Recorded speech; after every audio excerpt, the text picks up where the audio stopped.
Minnesota is the place I call home, the place in which I live free and happy. The summer comes bright and beautiful as if to say, slow down and everything will be all right. Children's laughter echoes through the streets of town while they run and play. In the country, cattle bellow in the distance, the sound filling me with joy. The rattle of the haybind and swather are music to my ears, and the smell of hay makes me reflect on the good times I've had here on this old farm. The river runs by the hayfield, taking its time, not having a care in the world which way the next bend will take it. The old sawmill yard stands barren ever since it was shut down years ago. The shed sags and groans, tired from being used, and the wind blows all season long. Gradually at first, slowly but surely, autumn awakens and the days start to get shorter again. The trees turn their colors, a wondrous sight, really.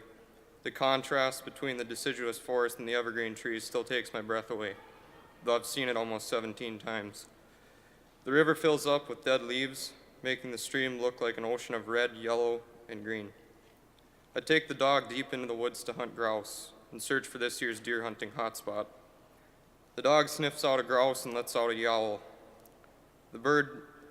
sending the bird into the air and into my shooting zone. Days full of fun. Until now.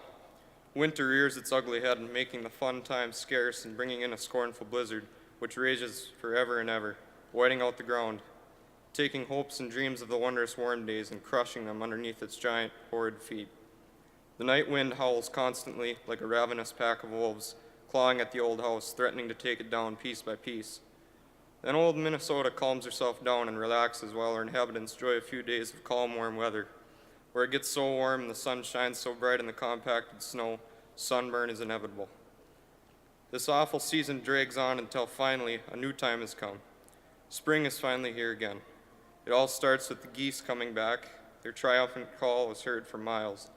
Then the tiny tint of green shows up again in the trees and the grass starts to grow, getting taller and taller until I first cut it.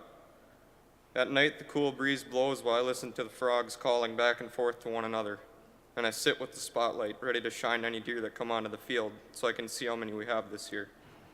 I will patiently wait for the warm days to come back again and make life good. Yes, I love this place, and I hope to never leave, as I know it will never leave me.